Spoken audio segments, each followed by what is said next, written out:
What's up, guys? Welcome to the Louis Centeno show, live here from Tampa, Florida. It's going to be scorching hot. It's going to be close into the 100 degrees. So we've been getting uh, hot weather here in Tampa, Florida. I'm starting 10 minutes before because I want to take this opportunity. I'll give you guys an update on on the fundraising that we did before we bring my special guest on. It's been an eventful week for me. We got last Saturday, as a matter of fact, last Saturday, my oldest daughter, Yasmin, which the fandom knows, back in April was diagnosed with type 1 um, diabetes, which is it's called ladder diabetes. And last Saturday, she got word that it was just a hard week. It's really hard. She got word that, and I'm trying to find the right words. She may have someone close, well, someone that she worked with, possibly was in contact with someone who was positive for the COVID-19. She at that point was worried, being with her immune system. Um, Thank you to Truth 31. Being that she has an immune system problem, we were worried. And then that Saturday evening, I was coming down with the cough. So the first thing, and I didn't say anything, to nobody because I want to keep it to myself. But I was developing a bad cough, and I was starting to get worried. So on Sunday, when we called and the clinic, we advised them what was going on. So they tested my daughter for the COVID-19, and we had to wait 2 to 4 days. Monday, my cough was bad. Tuesday was slightly better, and Wednesday is just I was really having a difficult time. On Wednesday around 12:30, I forgot what it was. We got word that came back negative, so thank God for that. Then I was able to see my doctor, which she prescribed to me antibiotic for the bronchitis, and my cough has, as you guys could hear, gotten better. And I still have some slight cough. Um, so if you guys see me coughing, it's just I'm getting over that. But it's been an exciting week. Exciting with integrity. I'm so glad. Yes, you're here. Yes, we're gonna talk about that. As a matter of fact, let's start from there. As you guys know, there's gonna be a lot of Batman news coming out. Those that follow me from day one knows how I feel about Ben Affleck.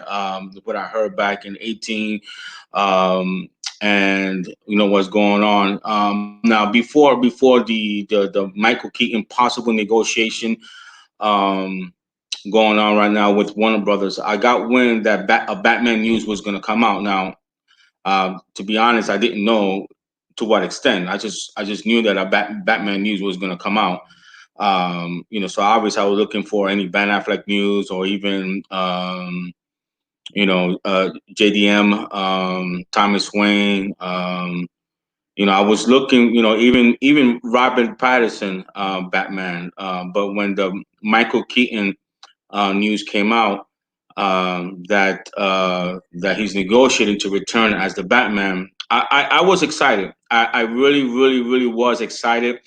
Um, Now, obviously, you see a couple of people saying that he's gonna, replace Ben Affleck because Ben Affleck is old, and to me, that does not make sense. I mean, how can you sit there and say Ben Affleck is old to play Batman, but don't have a problem with Michael Keaton? Now, I don't have a problem with Michael Keaton because, and I'm going to tell you what I heard. What I heard. But those same people that say that he's going to replace Ben Affleck are the same people that said Robert Pattinson was going to replace Ben Affleck. So which one is it? For those that do videos, for those that do scoping, which one is it?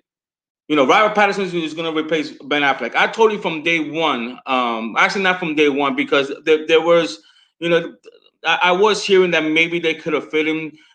This be, pre Batman or pre Ben Affleck, pre DCEU. But once we saw where Matt Reeves wanted to take it, and once the Joker came out with a standalone Joker, we all knew that the Batman, Matt Reeves' Batman, was going to be separate, just like the Joker is separate. And we actually saw that, when the Flash appeared, when Ezra Miller appeared in the CW Flash. I knew, I was already hearing rumblings. After that, what was going to happen. And obvious, when that happened, we saw where direction Warner Brothers was going, and it's actually a smart move.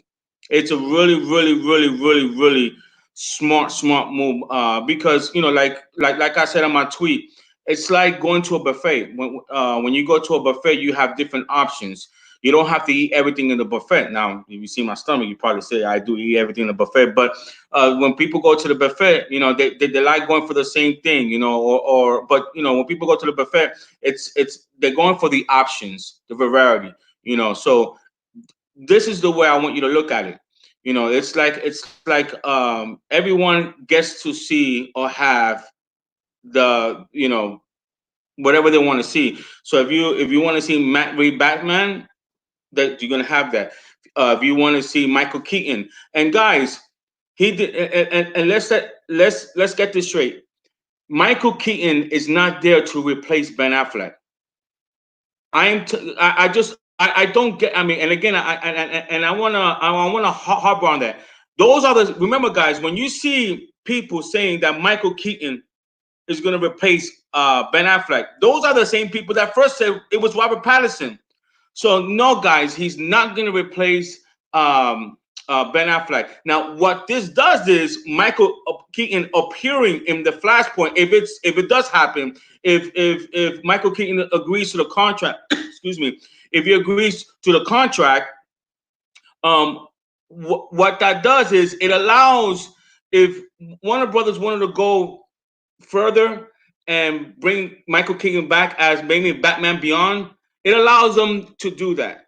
Okay, so now as far as where the DCU direction is going, there's this particular guy who is campaigning to be the next Riddler, and he's been on a couple of shows, and I did not know that he's going to tell us a bit about himself.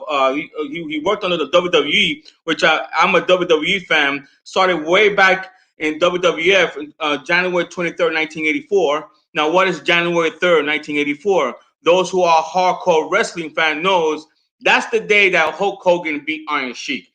From that point forward, I became a wrestling fan, and I could probably answer most of the questions from the rock and roll wrestling all the way to the Attitude Era to mid. I stopped watching regularly wrestling maybe like 2 or 3 years ago. So at this point, I want you guys, and guys, right now my guest is only going to stay with us till 1 o'clock, because he does have other prior commitments. So I'm going to go ahead and continue on the conversation about the future of the DCU. But right now, I want to bring to you the guy.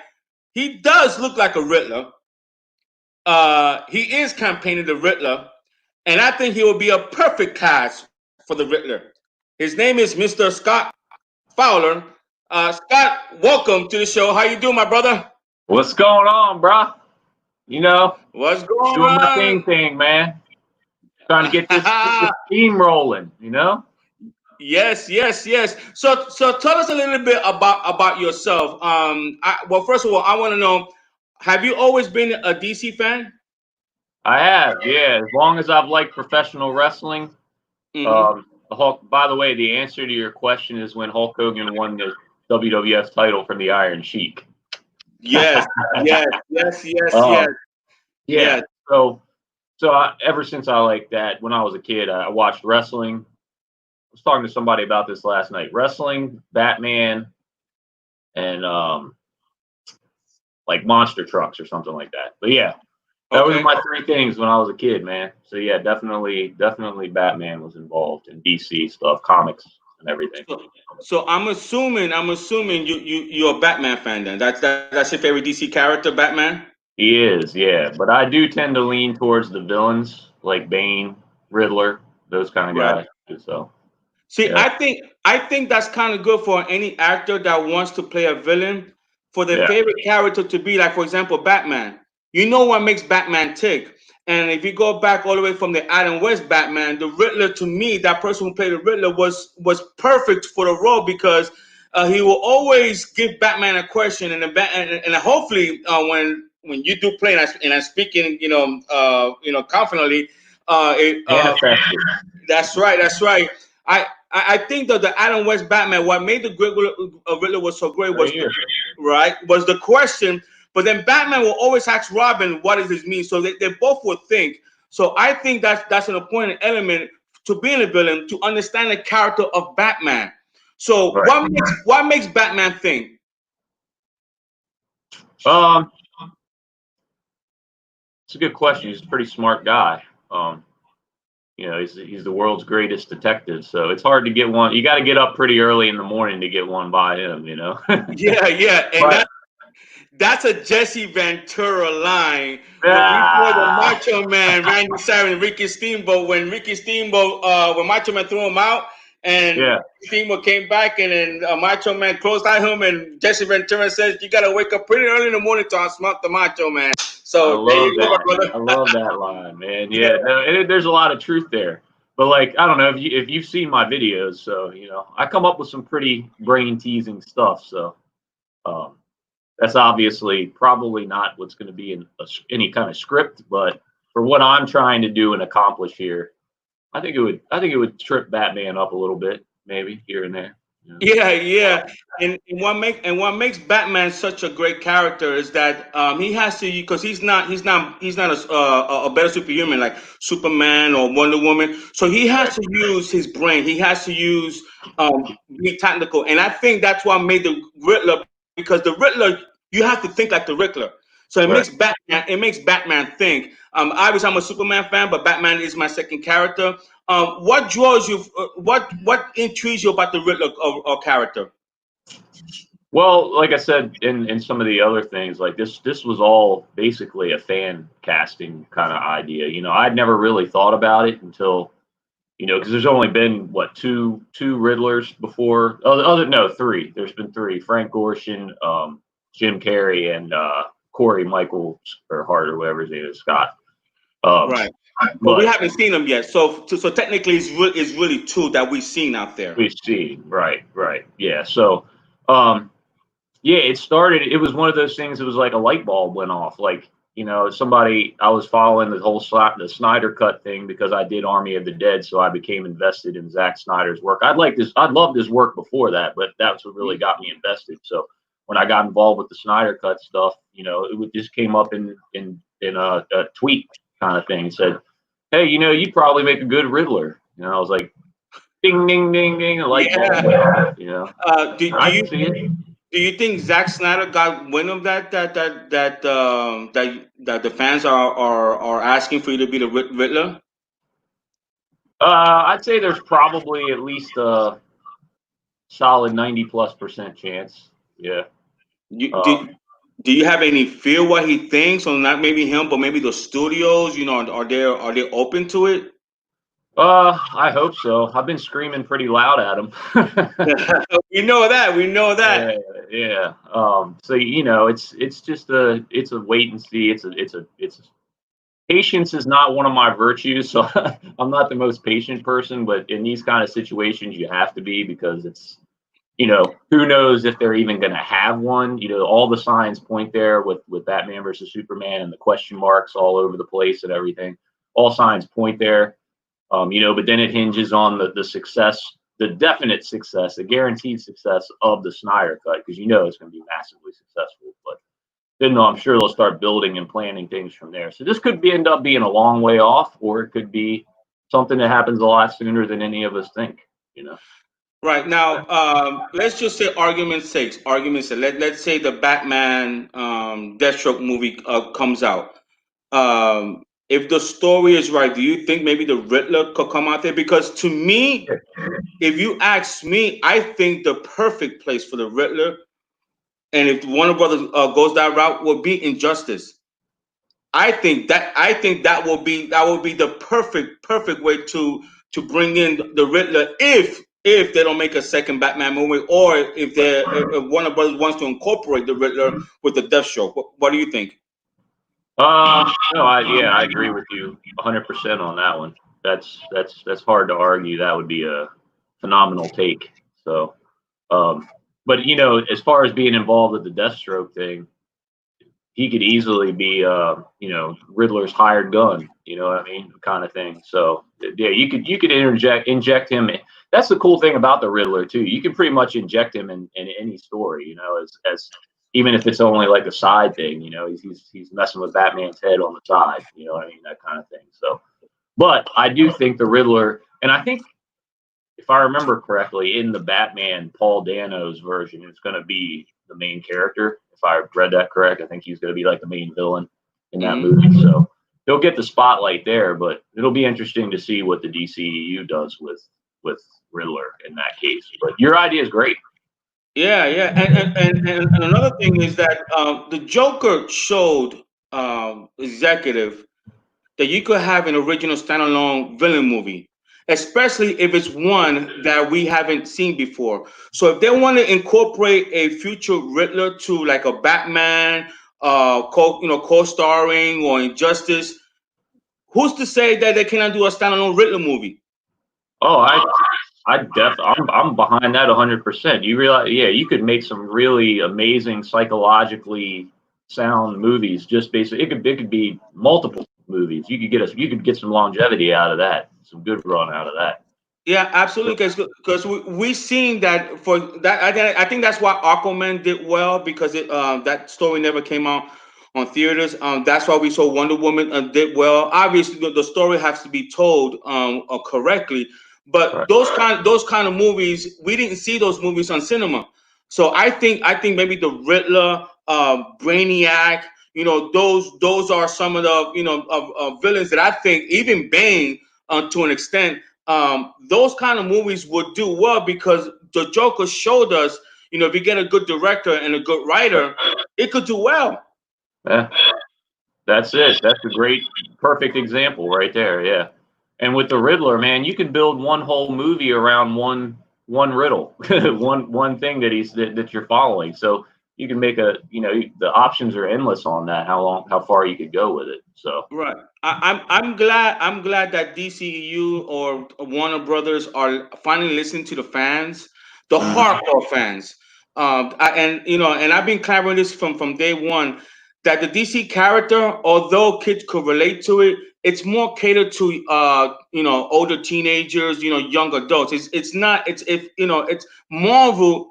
When I was growing up, Spider Man, the Hulk, yes, those are catered for children. But when it comes to the DC character, and this is what I think them doing the Flash, Ezra Miller, it allows them to tell different types of stories. So if you want to have maybe like a PG, DCU, you can, or you Yeah. want to have a dark DCU, you can. So I think right now things are looking up so much right now. Now, how did you get wind of the movement of the Snyder Cut movement? How I mean, did you saw it? I mean, Well, yeah. So I mean, I think you guys did a good enough job of getting it out to pretty much anybody that was out there, man. I didn't have to do much searching around for it. But when I did Army of the Dead, so basically my social media presence had been all on Instagram. So right, when I came over to Twitter, I was looking for a way, I was mostly promoting Army of the Dead and the fact that I was in that. And just through doing that, Zack Snyder's name coming up over and over through that, I got, I saw how mega the release of Snyder Cut thing was. And, I just jumped into it. And I think I said something like, there isn't a better human being, in the earth that deserves something like this, to have happen to him because he's just a tremendous guy. My experiences with him, I've only have positive things to say. So Right. So that's what started it all. me as a suicide survivor, when I was 18 years old, every young kid, mostly young kid, we go to that phase. Right. So what happened with Zack Snyder really really hit me hard, and I'm okay with the studio if they put out a movie doesn't do well, I'm okay with them going with a different direction because business is business. I'm okay with that. What I'm not okay is that they take a man's hard work, they mess with it, and then they use a tragedy to try to justify their decision. To me, that's where I have a problem with it, and this is why I personally got involved. I personally got involved because what Zack Snyder went through. I'm a parent, and I can imagine the pain that he went through. It's undescribable. And Yeah. then to see them use his tragedy as a way, for them to go behind his back and change the movie. To me, that's a no-no. So this is why I fought for Zack. It was more, let the directors. If you hire a director, let him tell his story. Obviously, if it don't do well, you move on because Scott, business is business. It's Vince McMahon. When he puts out a character and he's not connecting with the audience, tell everybody what does Vince McMahon do when you go out there and you're not connecting with the audience. Well, you're either fired or your gimmick scrapped. It's you have to connect, and You're this is responsible for your own success. Yes. Yep. Getting your exactly. character over. Yeah.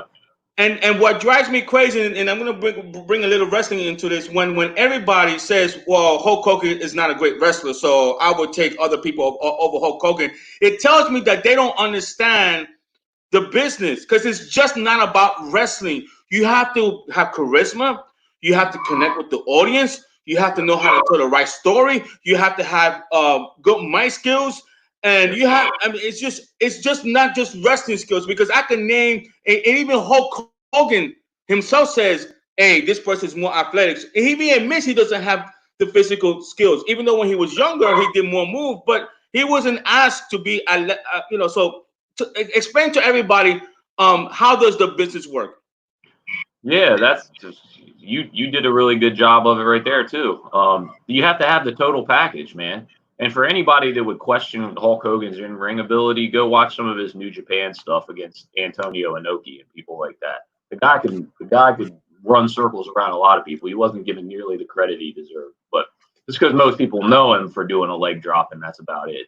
It doesn't mean he can work in the ring. But yeah, as far as entertainment as a business, everything you were talking about with them capitalizing, the film companies capitalizing on the tragedy that happened. It's terrible, it's awful, it's the worst thing in the world.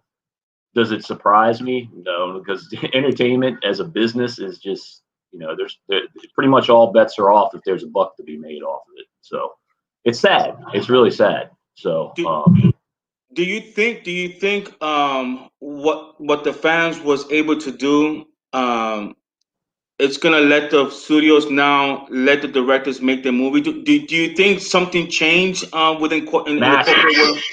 Yeah. There's going to be a major shift in all of that. And that's part of the reason for me doing this whole, this campaign thing, because I realize as an actor, and not that I haven't been doing it that long to be giving many people that much advice, but from what I've learned and what I've learned's worked for me and is a pretty tried and true thing. If you're not marketing yourself, if you're not leveraging things that are obviously working, which right now social media is where it's at. If you're not using that, you're doing yourself a disservice. You know what I mean? You have to do that kind of stuff, and you'd be surprised where it can take you. Like, I wouldn't be investing all this time in this Fowler for Riddler thing if I didn't think it could possibly go somewhere with it. So, Well, think about this, Scott. You working on the WWE, you was trying to connect with the audience, yeah. but that experience in so many different ways, you're doing it right now. You're trying to connect with the fans through social media. A lot of similarities. I wish when I was wrestling full time or close to full time, I was never really full time with it, but close to full time, I wish social media was as popular as it is now. Because I might be, who knows what it would have, the sky would have been the limit, right? I could have promoted my solution character through the freaking roof. Been doing these vignettes like I've been doing for the Riddler. I could have been doing that for my wrestling character. It could have taken, but that was then. This is now. This is what's happening now. So here we are. What are the vibes that you're getting from the fans? I mean, obvious. When I saw you, I'm like, oh my gosh, he looks like the Riddler. I'm like, oh my god! And not only that, he's giving Riddler question. I mean, yeah. I've done some research. I already knew about the Riddler, and I knew about I was always a fan of the Riddler as a villain and everything. But I definitely dug deeper into some stuff to put together the things that I'm doing and invested in some props and stuff like that to get just to drive it a little bit further home. But yeah, like I'm definitely going all in on it, and it seems to be it's still gaining steam. It's been over a month now, and every post that I make, every video that I post is getting thousands and thousands of views and many hundreds of likes and retweets and stuff. So it seems to be going well. Every once in a while, there's somebody that's like, "This is why I hate comic book people" and stuff like that. But that's to be expected. You got to have thick skin to be involved in any kind of entertainment related thing. So and not only that, but if someone has a genuine construction criticism that you could look at it and say, that is genuine. None of these like stupid things. That you're not being unrealistic. Right. If someone has an idea for you, or let's say, hey, stop, you do this wrong, try this. That's okay. But what I have a problem is that and example, when Heath Ledger was cast for the role of the Joker, I'm not sure if you know what he did. He studies past character, and I think, and I'm not quite sure. I'm not sure if it was a psycho. He saw a movie that was something psychotic. That he said, man, this type of Joker never been told. Right. Which Joker can you relate to? The one from Jim Carrey or the one from the Adam West? Which one you mean? Yeah. Well, I've been trying to take a lot of Frank Gorshin stuff and tweaking it and trying to modernize it, I guess, a little bit. So he's definitely my biggest Riddler inspiration for the whole thing. See, so what I understand from the Riddler, he's more psychotic. He's more psychotic, but it's like a double personality. Good personality, yeah. That's why you'll see in some of my videos, I start off kind of like happy and smiley and stuff, and end off in a more sinister way. So there's transitions, yeah. There's a lot. As a matter of fact, if you take the Joker out, the last Joker, top filler Joker, if you take the Joker out and you take the makeup out, that could be a nice Riddler right there because he snaps. The Riddler snaps. Right. Yep. He does. Yeah. It's violent and it's vicious when he does. Yeah. I just think I'm not sure if I think you saw the tweet, but I'm already started a campaign. You for the Riddler. What do you think about Sid Vicious being Brainiac? Oh, that was great. Yeah, no, I saw both of those as soon as you said them. Sid is Brainiac and Hogan is Mr. Freeze, man. Yeah, that's great cast. That's great. I mean, think about it. I mean, going back with Brainiac, I think Sid Vicious is like 6'8", 6'9". Close to 7 foot, yeah. Close to 7. I mean, that's an intimidating figure. If you're going against Superman, Brainiac right there. And obviously, I mean, Hulk Hogan could do, he could do anything. I mean, you put him at Mr. Freeze, I think he could do better than Arnold Schwarzenegger. What do you think? In that kind of, yeah, I'm pretty sure in that kind of role, probably, yeah. That seems more suited to him, something he could pull off, yeah. And what do you think about the rumors, on the internet right now going on with Ben Affleck? I mean, I'm trying to rephrase phrase the question. Would you like Ben Affleck to tell his movie? How's that? 100%, man. The guy's a freaking genius.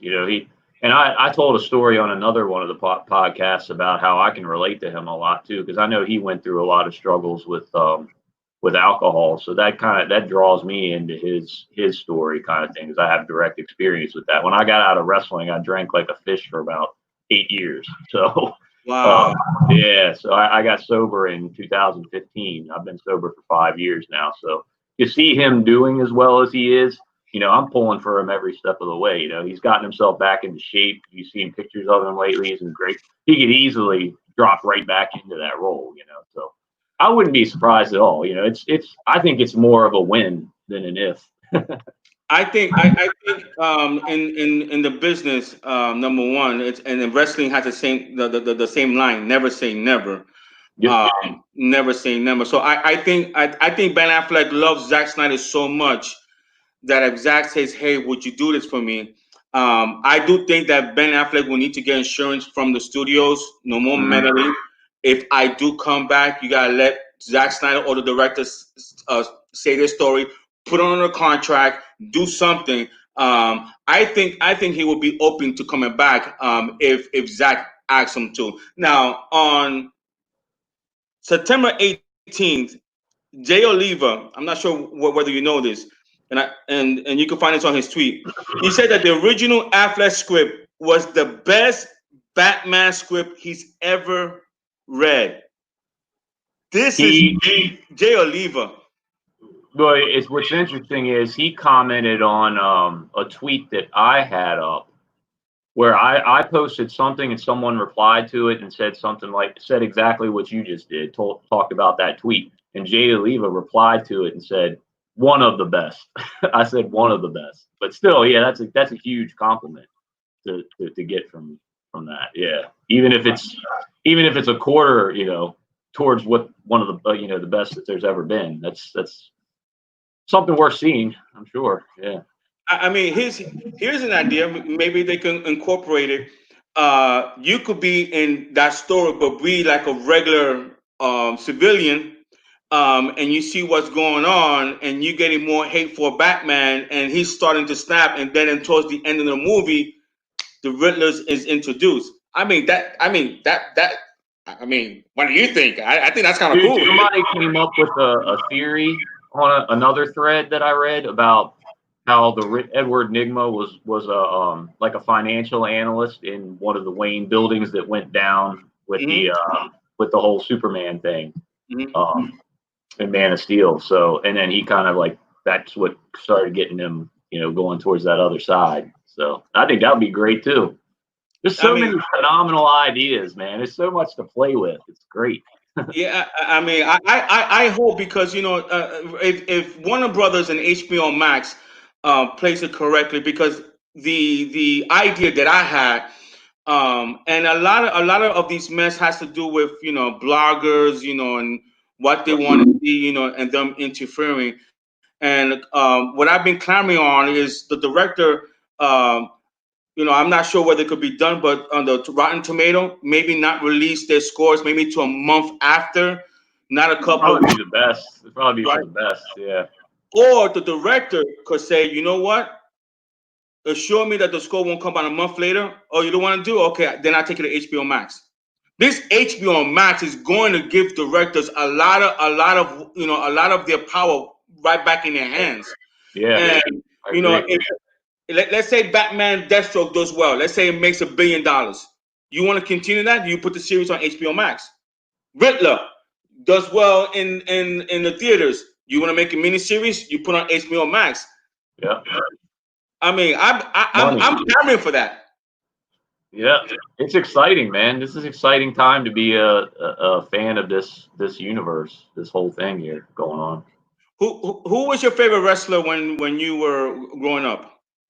It was definitely Hogan. I was definitely a Hulkamaniac. My favorite wrestlers through the years, after Hogan, it was Sid. Ironically enough, Psycho Sid when he was Psycho Sid.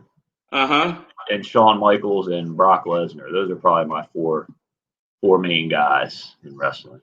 Well, you probably like Shawn Michaels because he's more of your body type. When I was wrestling, I did. Yeah, I tried to pattern some of the stuff that I did around things that he did because I was about his size and could do similar things. So I was by no means good. No, I'm sorry. Go ahead. I'm sorry. Oh, I was going to say I was by no means near the talent level that he was, but I could do some of the stuff that he could do, and I loosely based certain things around that. So, Right. Have you met any of them? who's that? Any of the wrestlers? Oh Have you ever yeah, met Hulk Hogan before? yeah. Every time I was at WWE, I had several matches and pay-per-view and TV appearances with them, and all those guys were always there. I never met Hogan. I never got to meet Hogan, but Shawn Michaels. I never got to meet Sid either. Actually, thinking of it, Shawn Michaels, and who was the other one? I said Brock Lesnar. Met those guys. John Cena, Triple H, all those guys. They're all a lot cooler than they get credit for. You hear a lot of bad horror stories. Vince McMahon himself is a pretty cool guy. Every time I met him anyway. So What is the greatest wrestling match you ever saw? Shawn Michaels against The Undertaker at WrestleMania 25. The retirement match, the first one or No, the second one? The first one. The retirement match was great too, but the first one was like, I agree with what they said. It's as close to a perfect wrestling match as you can get, I think, with everything involved. The one I have three in mind. The one that comes in mind is the Hulk Hogan and The Rock. WrestleMania 18, WrestleMania, right? In WrestleMania, how they both talked about they had a plan and how the crowd actually made them switch. Yeah. So and this is why I get mad at people. It says and The Rock admits that he let Hulk Hogan tell the story. So this is what I tell people. It's just not about wrestling ability because you could have all the. I mean, Billy Kidman was a great athlete. Yeah. But he wasn't connected with the fans. All right. So he never made that's. I mean, it was amazing when I saw that match. The second one was Hogan and Andre. Yeah. Hogan and Andre. I mean, there was not so much wrestling move there, but the iconic match and what it did with the industry, it moved it forward. And the last one that I think I could give Shawn Michaels and Undertaker runs for his money is the Austin Rock, the second one in Houston. That is WrestleMania 17. Yeah. When they did the flip with Stone Cold going with McMahon. Yeah. I mean, that's a great match, and the crowd is like that. It's like nobody was sitting down. I mean, it was just to the whole me. Time. Yep. Yeah. So do you want to maybe because sometimes the Royal Rumble they always call people. Have you ever gotten a call from Mr. McMahon, hey, to show up on the Royal Rumble? Nah, I don't see that ever happening. My time in wrestling is way gone. I think I had my last WWE appearance in December of 2013, and my last match was in November of 2015. I have no desire to go back to that business at all. I have some friends that are still in WWE right now, and they're doing pretty well for themselves. So I live vicariously through them. Yeah, but I don't put it past Vince that if you're doing well for the Riddler and you're connecting, you're doing well. And he calls you, hey Scott, how you feel about just making one appearance at the Royal Rumble? I mean, do you not see Vince McMahon doing something like that? Touche. No, yeah, I definitely could. Yeah. Yeah, and I mean, obviously, if it's just a one thing, you probably would consider it. If it's just one appearance, I mean, can you imagine the crowd would go crazy? With the right, yeah. If Vince sees any kind of dollar signs in something, he's gonna milk it for everything it's worth. Absolutely. And like Hogan says, the money and the miles talks. That's it. Right. Absolutely. So have you? Okay, so going back to the DCEU, after because I agree with you. What I'm telling everybody is that Zack Snyder Justice League is going to do well. It's going to do well because you're going to have fans like us who fought for it, who's going to want to watch it. You're going to have fans who don't like Zack Snyder who's still going to want to watch it to find out what's this all of the fuss about. Then you're gonna have fans like my family, like my daughter, like my wife. They see me doing some shows. They're gonna say, you know what? I want to watch this. You know what? I want to see what you were fighting for. So it's gonna do well. It's gonna do well. And it's what, 4 hours? 4 hours long? A little over 4 hours. I think somebody, his name is Scott something, that he said it was he saw something about 5 hours, and Zack Snyder replied that it's his assembly cut. I mean, Zack wants to milk it, man. Take that 5 hours, man. Why not? My God. Yeah. Do it, man. Do it. And it's gonna be, it'll be epic. And Army of the Dead is gonna be epic too. Like his comeback is gonna be the stuff of legend. What can you tell us about Army of the Dead?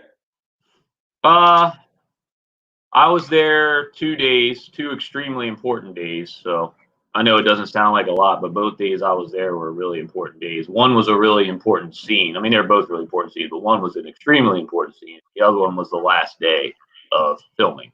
So it was pretty cool to be there for that. I think it's going to be a balls to the wall, just absolutely bat crap. I don't know if you cuss on this, bat crap crazy, effed up Lion King, man. It's gonna be a horror Lion King. And so you work with Zack. Can you tell us about Zack's style? Because I know back when people was asking me, did Zack Snyder step down? And now I don't know Zack personally, but I've always known Zack Snyder not to be a quitter. He's never a quitter. So this is why I have a hard time to believe that he stepped down, because he's never quit on anything. Never. So what can you tell us about Zack Snyder's style? I mean, is he really detailed as to what it's out there? How detailed Zack Snyder is? Yeah, he the first thing, I'll tell you about the last day that I was there. From the time I got there, I showed up, got the zombie makeup on and everything, and went out to where the set was going to be for the day. And as soon as we got there, on the bus, pulled up, first person to greet us was Zack. Wow. Just watching, looking us up and down, making sure we met whatever he was looking for. Make sure he approved of the wardrobe and everything. So, or the zombie, the effects and everything. So that was really cool. As soon as stepping off the bus area, is like shaking hands and kissing babies and all that stuff.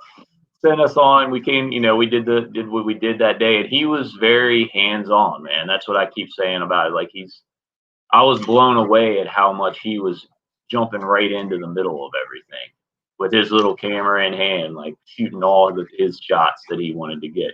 So that one will probably have a director's cut or a Snyder cut too, I'm sure.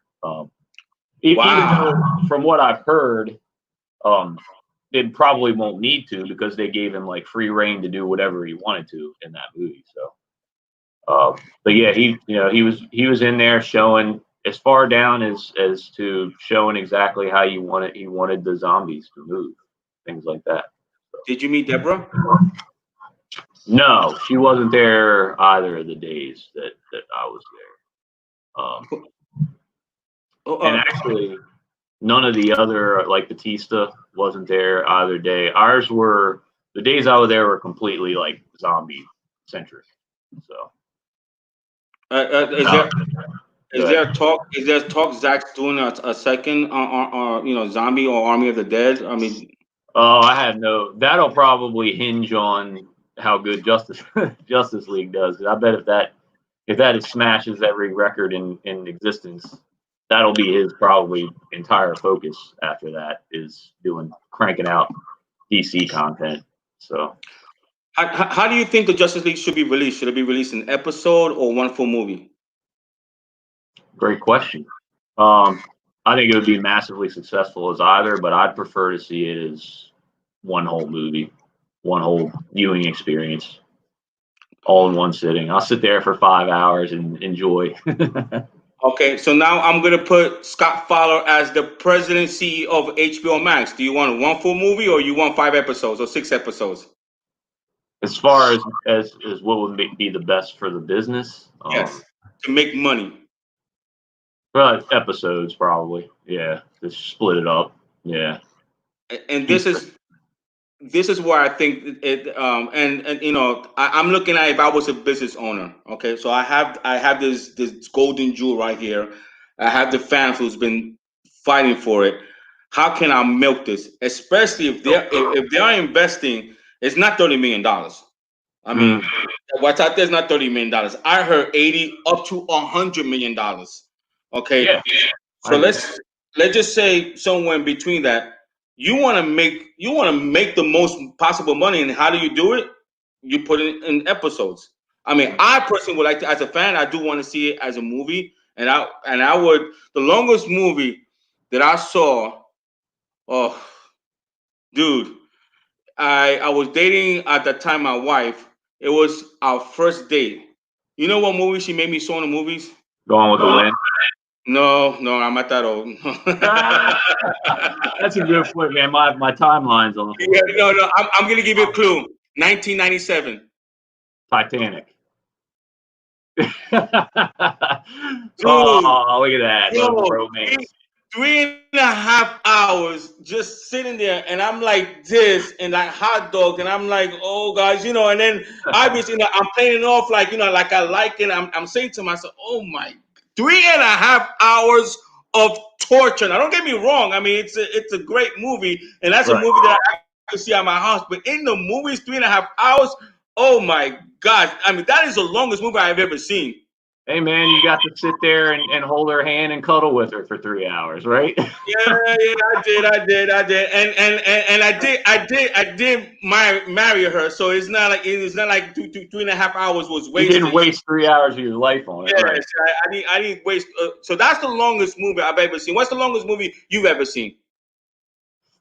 I mean, I did see. Uh, is Gone with the Wind longer than like in theater or just in general? Because No, Titanic is just in general. probably that Titanic. I think that's about the longest one out there, isn't it? I know Gone with the Wind That is one might be 4 hours though. Gone with the Wind is probably 4 hours, so probably that one.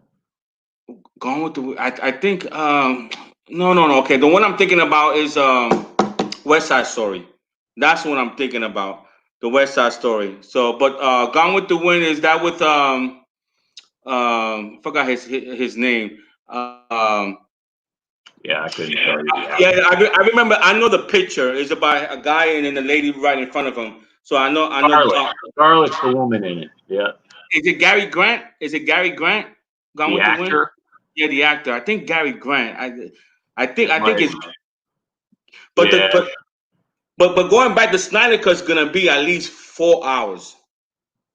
Four you hours.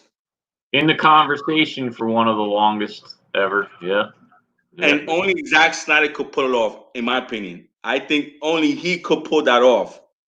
Once that's released, if he wasn't already, he'll be a legend after that, man. Yeah, that's I think he is already. I think somebody's asking, did you watch the Watchmen, the extended cut version? not the no. I haven't seen the extended cut version. Me neither. Me neither. And when I saw the Watchmen, um, I was okay, but people's telling me that the extended cut Watchmen is a much better movie than the original Watchmen. So people's pushing me to watch it. So Hey, man, thanks for the heads up. I'll have to check that out. Yeah, because I love yeah. Jackie Earl Haley as Rorschach, man. I think Some she'd make a great Scarecrow in DCEU, man. who? Jackie Earl Haley. Can you see that one? No. Wow. Yeah. Scarecrow. Yeah. Who do you think? Who do you think? See, I have this theory about the Snyder Cut, and we're gonna talk a little bit about Supergirl, because people are saying that Supergirl is in the Snyder Cut. I heard that. Yeah.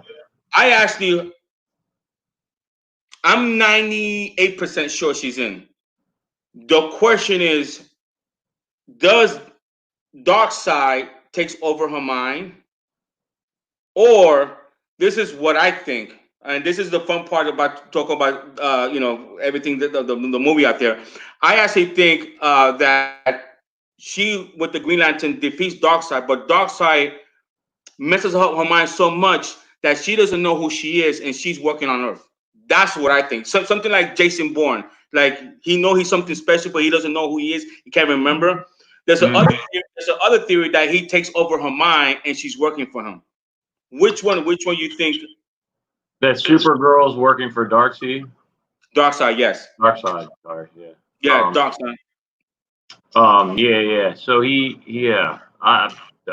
Either one of those would be good. It's probably, as far as a creative standpoint, I'd probably say the second part there, where she's working for him, like taking over her mind, kind of thing. But the Well, Green Lantern thing, I heard about that too. Like he's going to be in the part of the Snyder. I know it's Ryan Reynolds.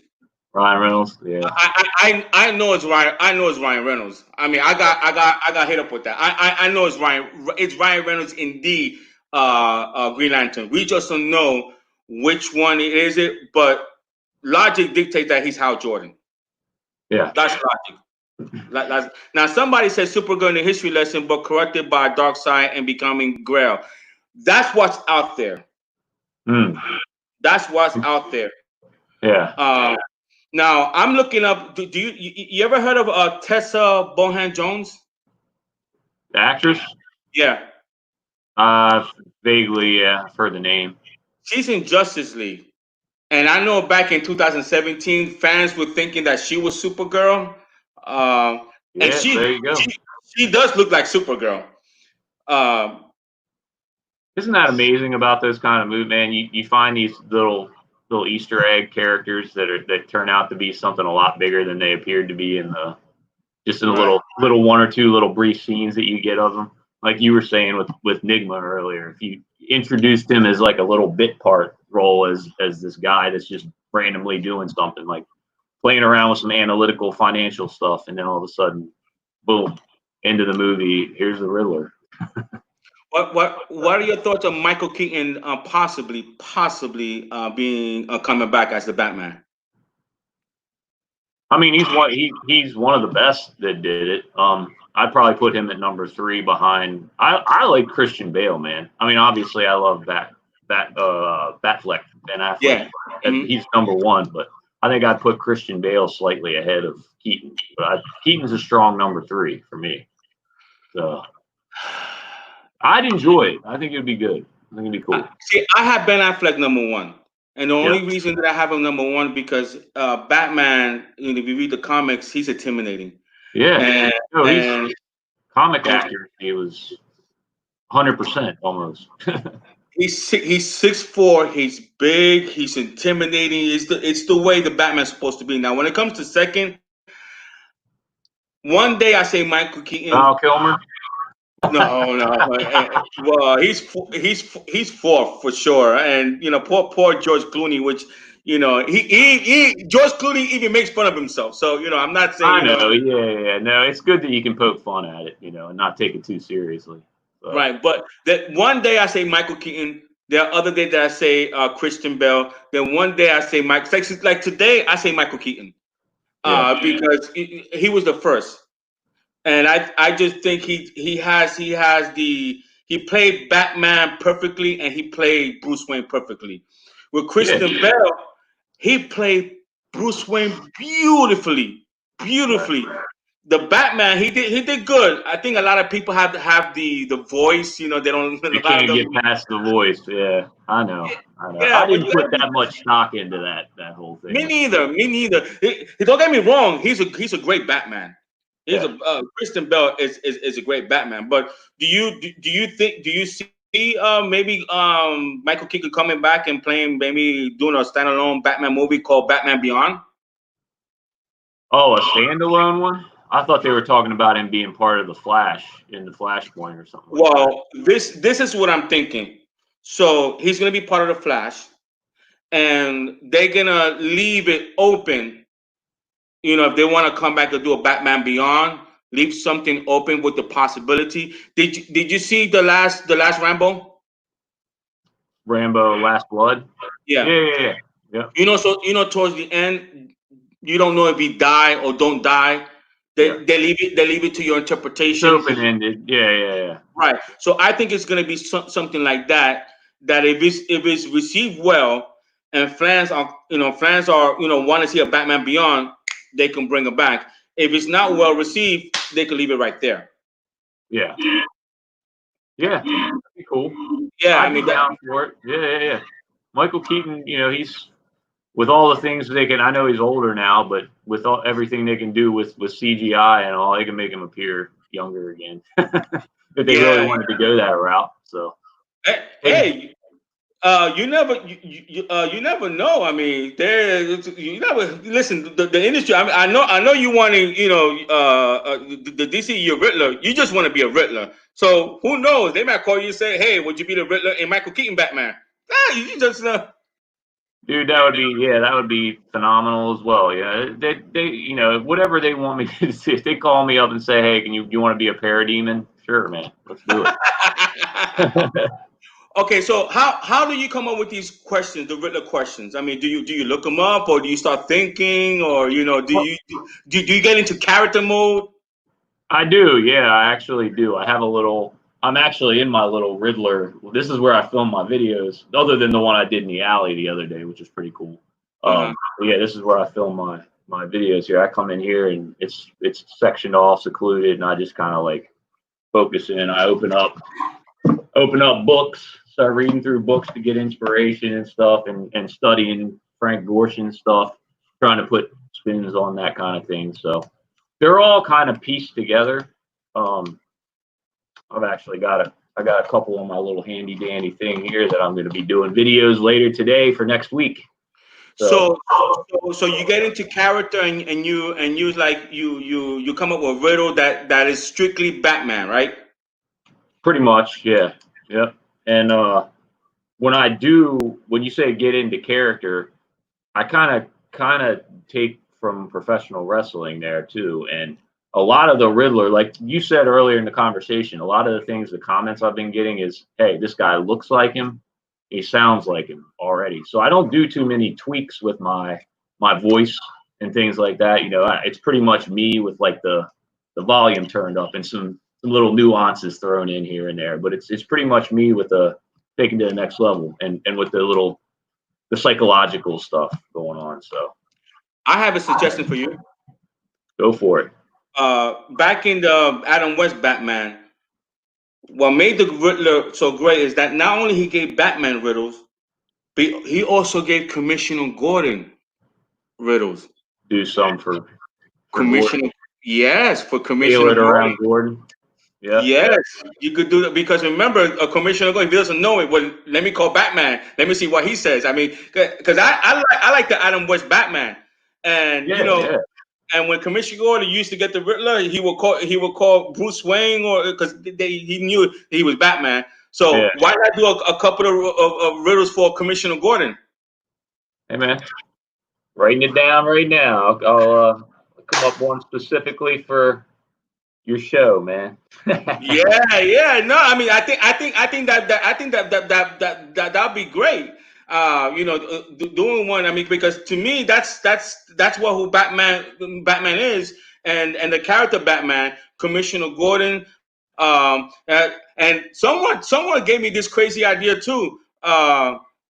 With the Flashpoint, it sets up everything. Right. So the reason I kind of like it because when you have Injustice, you could have three Batmans in Justice. You could have Christian Bale. You could have Michael Keaton, Ben Affleck. You could have Jim Carrey, the Riddler. Can you imagine Jim Carrey together? The insanity that would happen there and the amazingness that would come out of that. I mean, that would be. It would cause a collective breaking of the internet. Dude, you and Jim Carrey, and doing the Riddler together in Injustice. Oh my God! I mean, because Jim Carrey Riddler, he's more of the funny but still psychotic, but more comedy. You're more towards the psychotic, sinister. Like something like Top Biller's Joker. I think that would mesh so beautifully. Yeah. Yes, sir. Right. It'd be So, interesting to see on screen, man. Yeah. do you have any riddle for us right now? Do you at least have one? Right here, man. Let's see. All right. You want to set it up so they can answer in the comments? Yes, Oh, yes. All right, guys. Mr. Scott Fowler, and we saying it the Riddler because he's the Riddler. I put my hat on. Has a riddle for you guys. Here we go. Riddle me this. What flies when it's born, lies when it's alive, and runs when it's dead? Great Scott.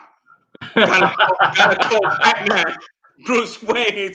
Yeah, buddy. Call up Gordon. Call up Robin. Call them all, man. That's a toughie. It is a toughie. Well, listen, I'm a Superman fan, so Superman is not known for, he's smart. Okay, so they're asking for you to say it again. All right. What flies when it's born, lies when it's alive, and runs when it's dead?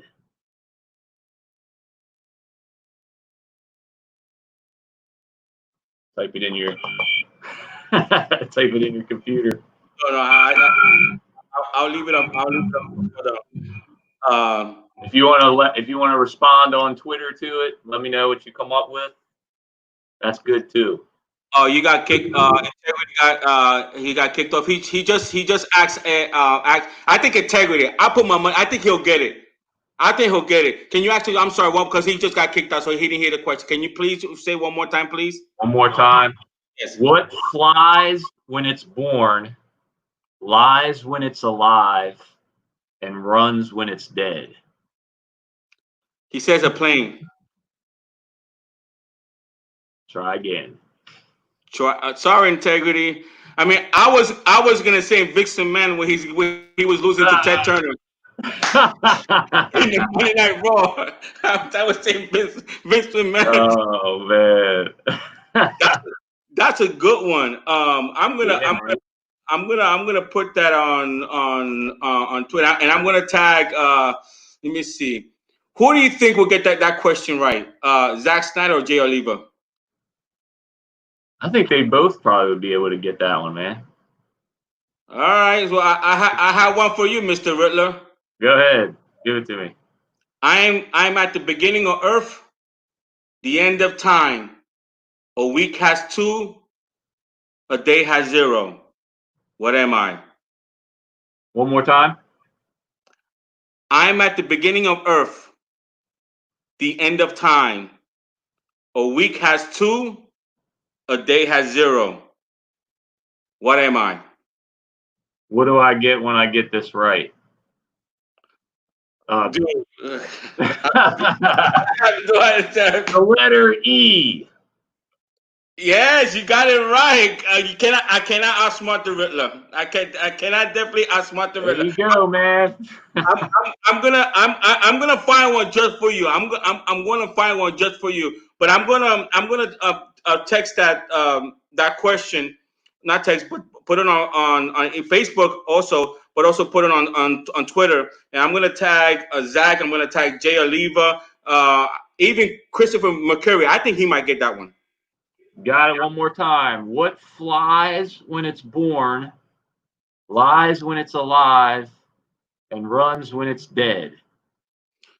Okay, snow. Who said that? Apcar gang. I'm sorry, dude. I don't want to butcher your name, but Did he say snow? yeah, he says no.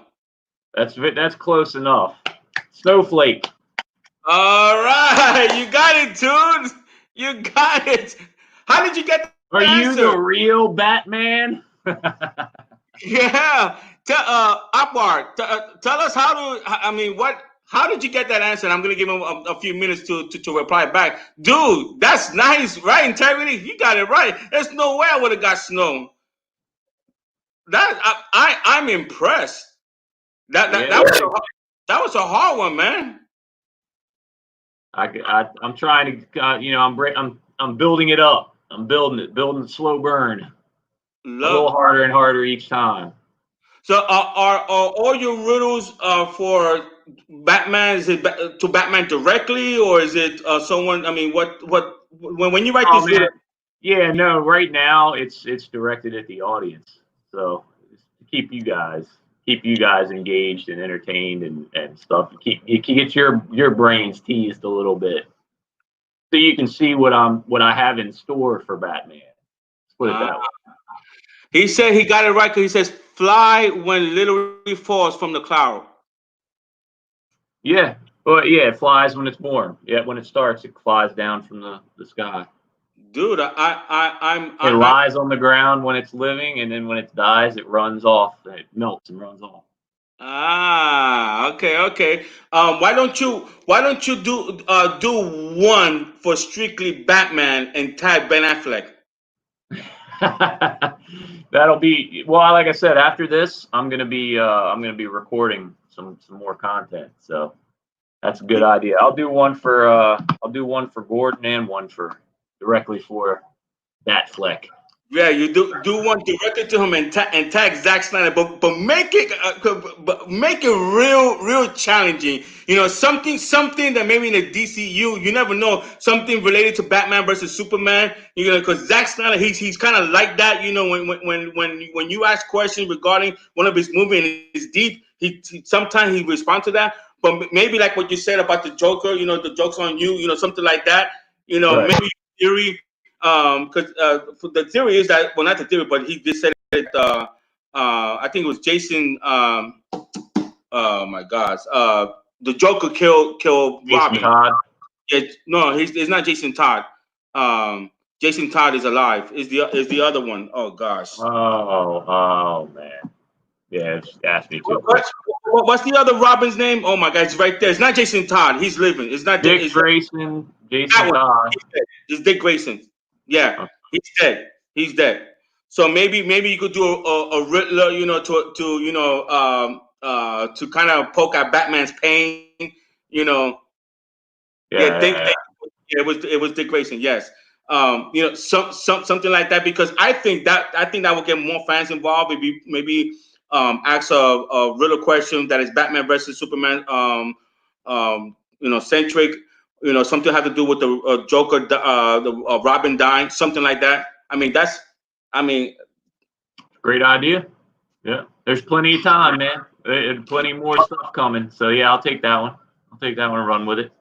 hey guys, I only have a couple of minutes with Scott because so I want to be mindful of his time. Is there any questions for him before I let him go? And then I'm gonna stay on for a few minutes, and we get back discussing the Ben Affleck rumors are out there. Is there any other questions for Scott before I let him go? Because he was so Let them kind. fly, man. Let them fly. I'll answer anything.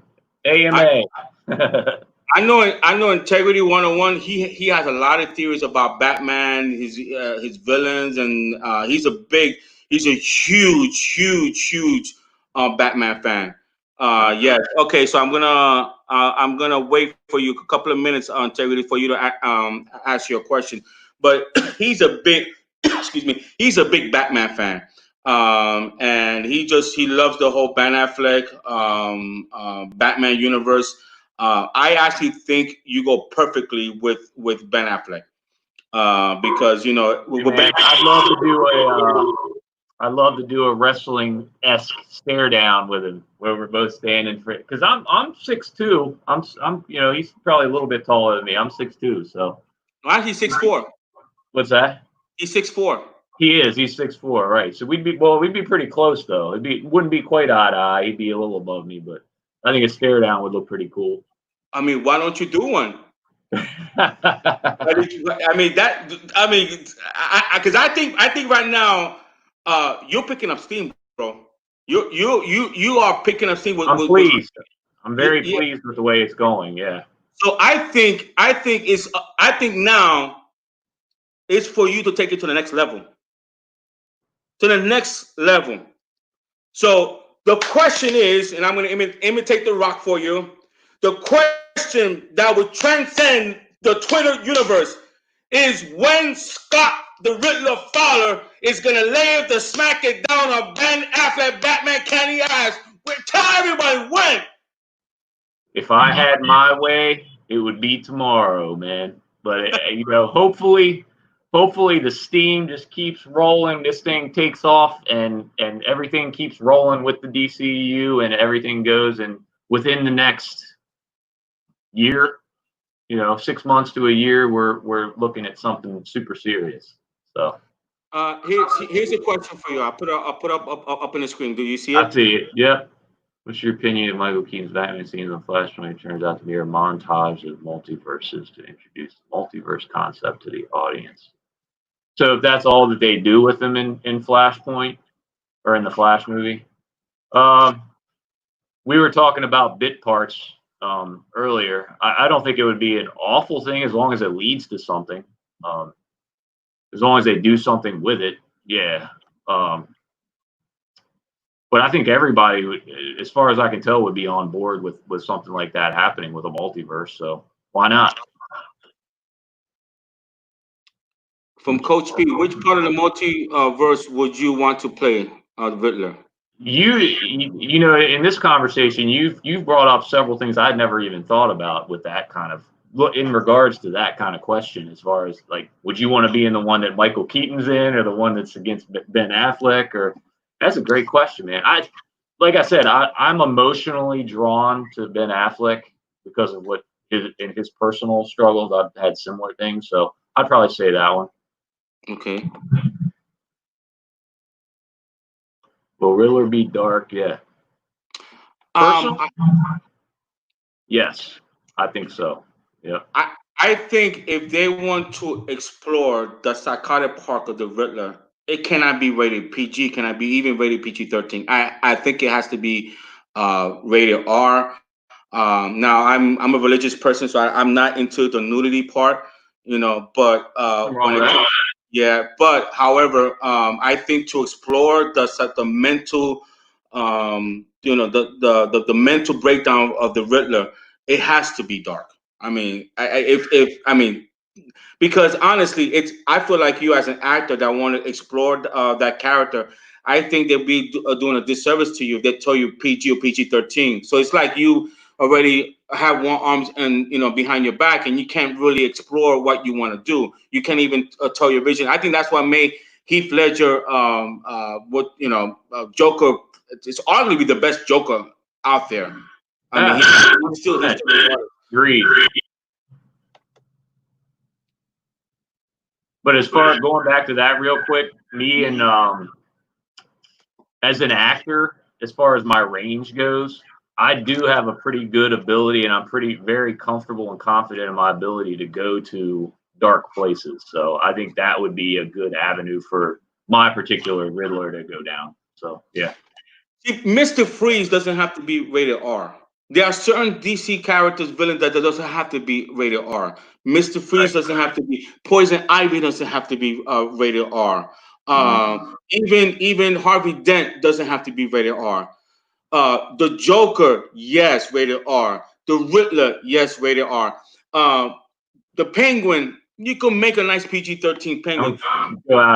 Either way on that one, right? Right. So, but the Riddler and the Joker, to me, being that they both explore the mental health issue, to me, it has to be rated R. Have you seen the Gotham show interpretation of the Riddler? Yeah, I thought he was brilliant. I thought Corey Michael. I don't remember what his last name is. Corey Michael something. I think he was phenomenal in that. I like the slow burn of the character in that one. I started out as kind of like we were talking about earlier. It started out as like a regular guy almost, and it's just built towards that insanity kind of thing.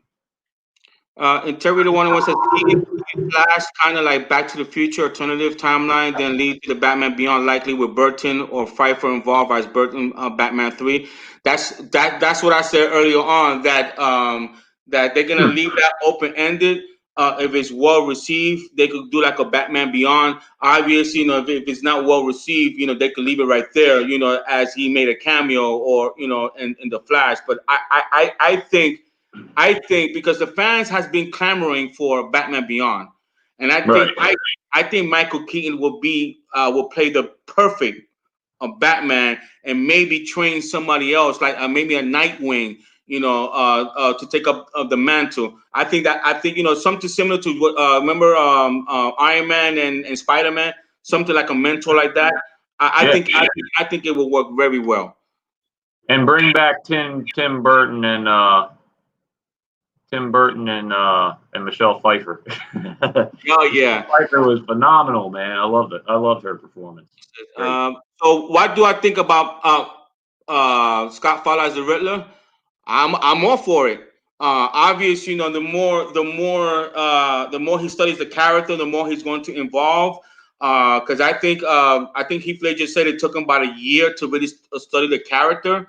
And I'm pretty sure Scott would tell you that the more he knows about the Riddler, the better he gets, the more he has an idea. So it's allowing the people who wants to play a character the chance to evolve. And I think that's why it's giving you guys a chance to be part of that creative process, which is pretty cool too. Right. And giving feedback. I think you're doing smart, Scott, because I think what you're doing is that you're also getting ideas from the fans who loves DC, who loves the character. So you want to be able to take I could take a little bit of this, I could take a little bit of this, I could take a little bit of this, I can incorporate it. I think what you're doing is actually, and I think you said in the beginning, social media is actually helping you not only promote you being a villain, but also getting feedback from the fans. Absolutely. Yep. This is the best thing that's ever happened to the entertainment business as far as getting your, being able to leverage it and make something of it. So marketing. There you go. And you know what? Warner Brothers like that because they don't have to spend money on marketing. You're doing it. Right. I'm doing a lot of the job for them. And Joker Fleck, my man Joker Fleck, doing the editing of the videos, coming through clutch right there, man. Yeah. Shout out to him too. He's doing a bang up job with those things. Flashpoint Film is using Keaton to launch a Flash series with or without Ezra, with relaunching Burton Keaton to make a Batman. I mean, it's possible. I mean, you just never know. But I'm definitely intrigued. Scott, maybe you answer this, but why Riddler? What about the character that inspired you to play Nigma? Have you always loved that character?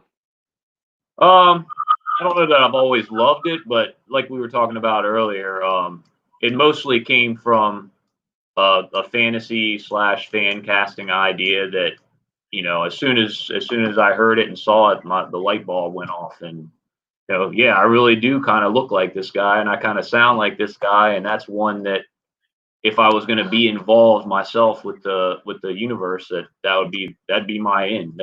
That's the role I'm born to play, I think. Are you going to be clean cut, or are you going to keep the beard?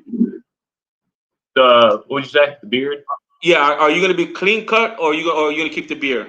Well, I mean, the beard's different. It's a different take on it than there has been. I know in the '60s, not the cartoon, the live action one, they had one guy with a mustache, but there's never been one with a beard. So, and I ran a poll on my Twitter about what I should do, and beard actually won that. So, because it's unique. Mix it up. Yeah, I'll probably mix it up a little bit. See if any of it catches more steam than another. He says different beard cut. And fans, like, remember I was telling you in the beginning, when something hasn't been done before, it tends to draw fans into it. Aquaman doing well,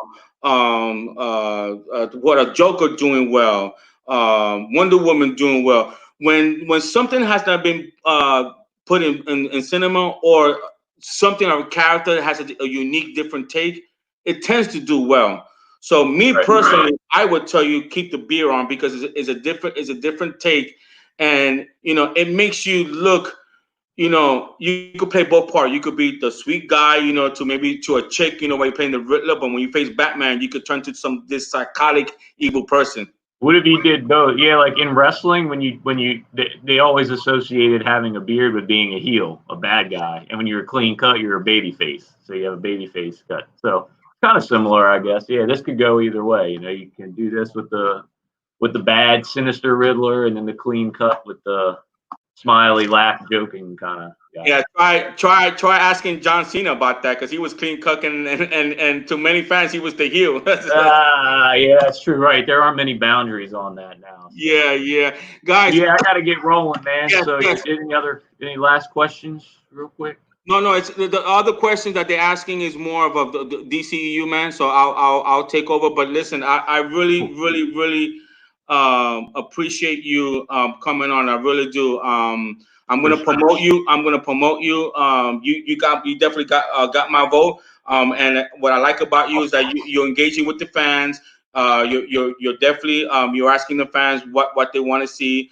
So the best of luck to you. And when you do cast, because I'm saying it, when you are cast, speak it into existence. Right. Hopefully you'll come out on my show again. So it was a pleasure having you. It really was. Yeah, thanks. Yeah, keep following at Scott Fowler Acts on Twitter, and I'll be posting videos at least 2 a week. So keep following along, guys. Thank you. All right, man, Scott. Thank you so much. Thank you, sir. Have a good one. All right, guys. So that was Scott Fowler who joined us. Let me take this. That was Scott Fowler who joined my show. I want to thank you so much for joining my show. Excuse me. For joining my show. Man, it was awesome having him. So there you have it. And I'm only going to be with you guys for another 15 minutes. So I want to pick up where I left off. I think there was a question here. I'm going to pick it up from there. Give me a second for somebody.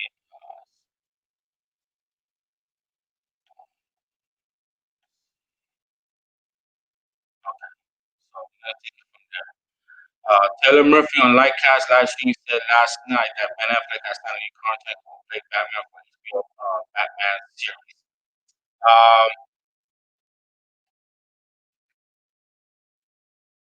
On June 4th, I want to make sure I have the tweet correct. Go to my tweet. I believe I almost positive it was June 4th.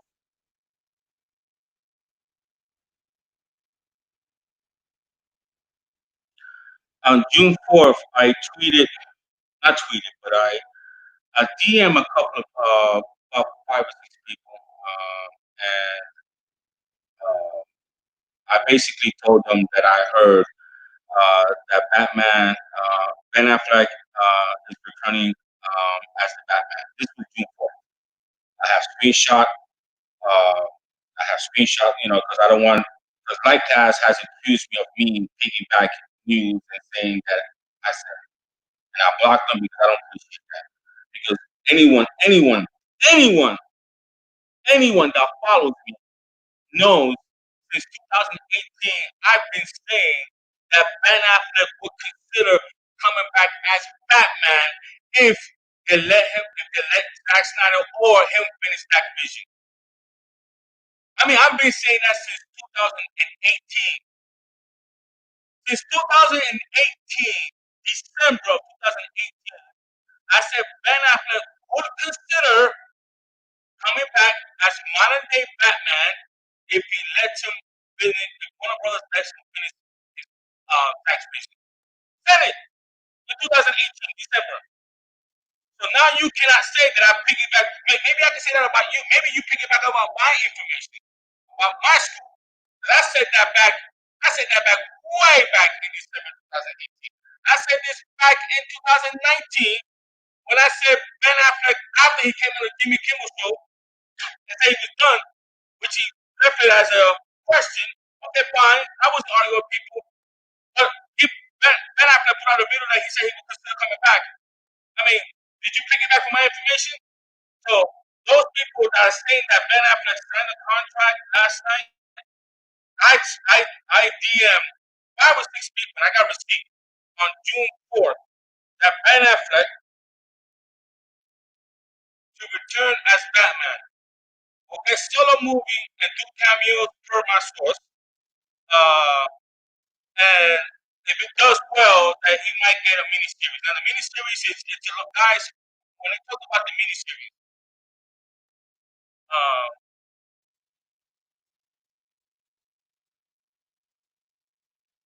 I just think like has come after you was interesting to say the least. Right. So now, and then I think June 4th or June 5th, I put out a tweet because obviously, if I say I heard this has happened, you're gonna have haters. So, and right now, I'm at a point in my life that I got one point to worry about. I have a daughter who needs care, so I'm not gonna give the way I used to do it. What I'm doing is that I'm DMing a couple of people, so when it happens, they can say yes, who did tell me that. That's what I'm doing, and then uh, I'm tweet a couple of information, there and there, about the Ben Affleck death stroke.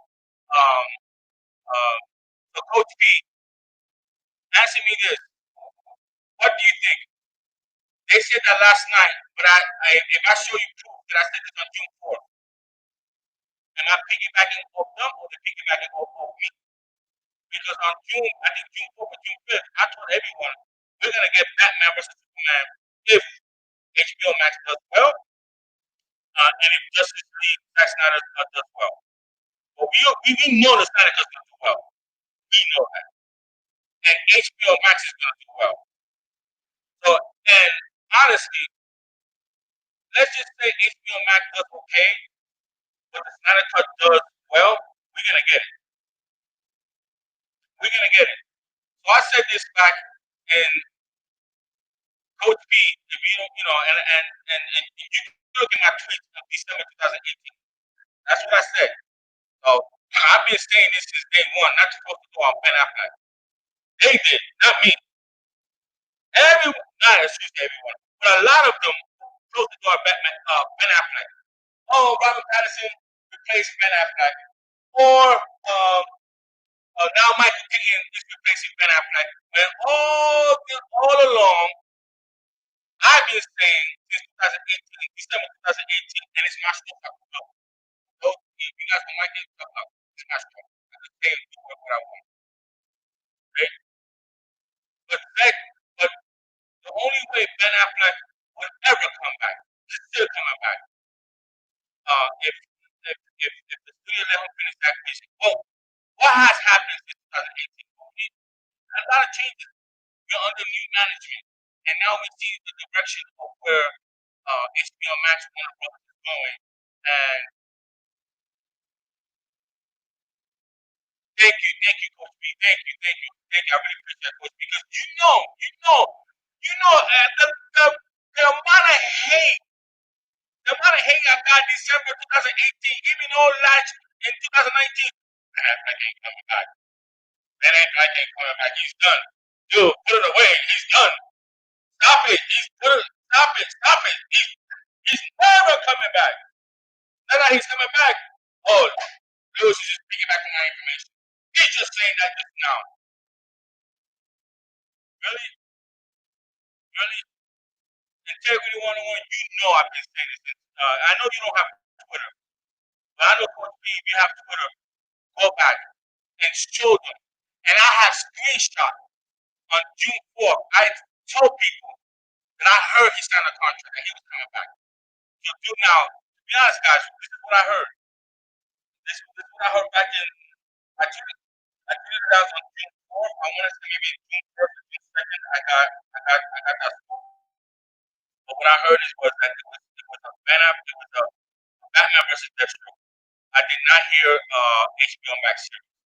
Now, it makes logical sense.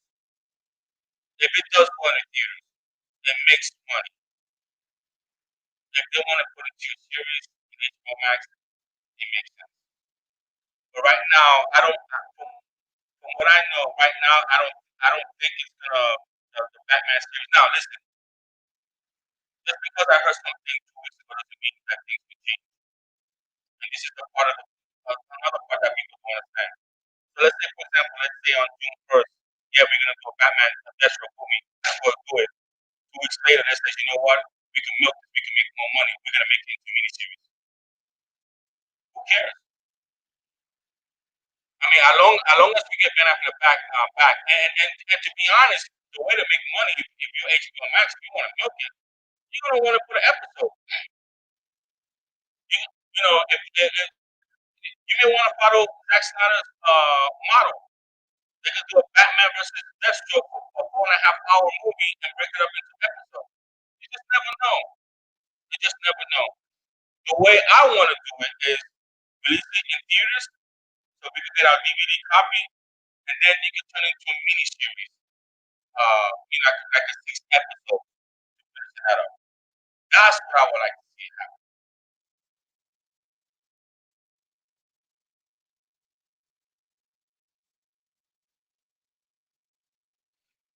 Great question. I truly don't believe, and not among those people that have been Affleck will be replaced in 2018. I already had the idea, yes, about a multiverse. So that's why they listen to replace Boomer.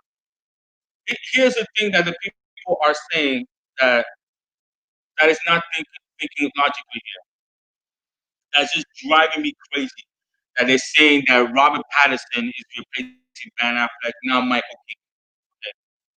So I'm going to ask you a question for all you scholars out there, that know everything going on.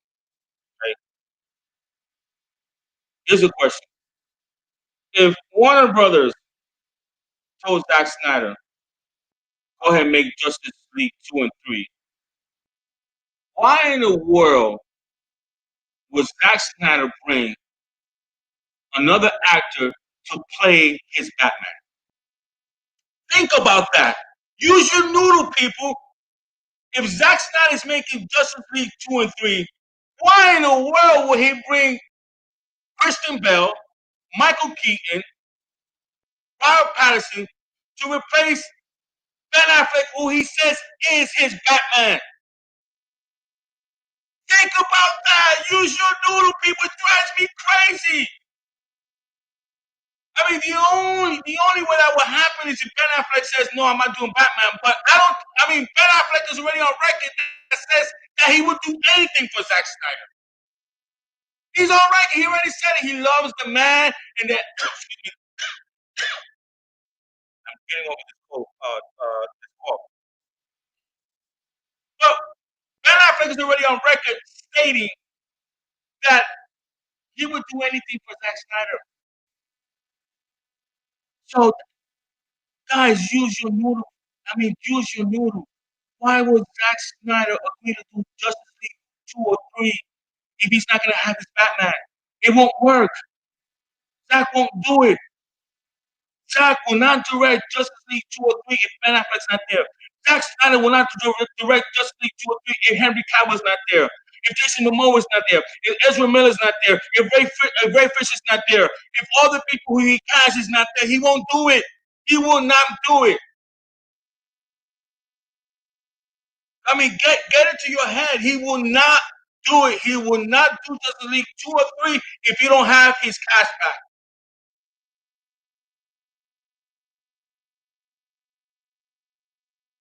Jesus Christ. And you don't even need a scoop for that. Just common sense. Common sense. I don't need a scooper to tell me that. Just use common sense. Zack Snyder's not going to have someone else play his Batman. He is already on record saying that Ben Affleck is his Batman. The best Batman. Period. So start with the narrative that Michael Keaton is replacing Ben Affleck. Stop that. It's not happening. No, it's not happening. It's not happening.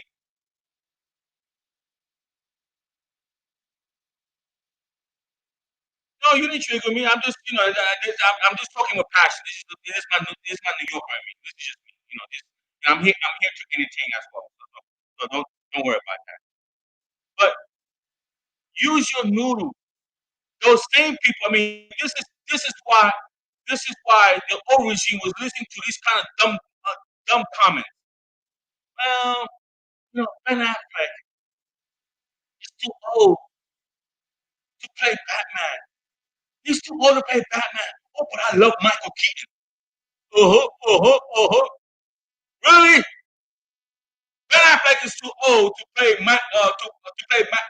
Batman, but you like Michael Keaton, who's 68, going on 69, or even 70. I'm not sure. I know he's up there. He's either 60 or 69. You're okay with that? Yeah. These are the kind of people that the studios was listening to. These are the type of people that the studio were listening to.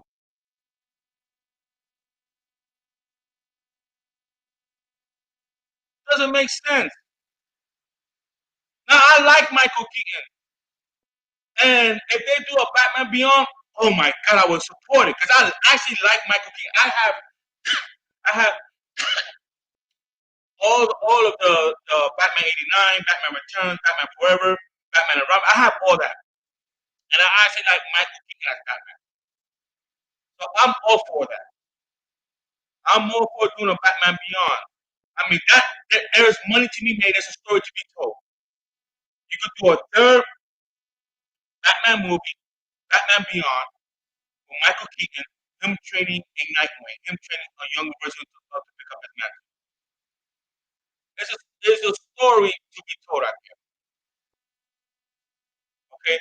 And Robert Pattinson Batman, it may be, okay, this is just me guessing. It's its own separate thing like the Joker. It has nothing to do with the DCEU. Guys, check out my February 13th tweet where I said, Zack Snyder, DCEU.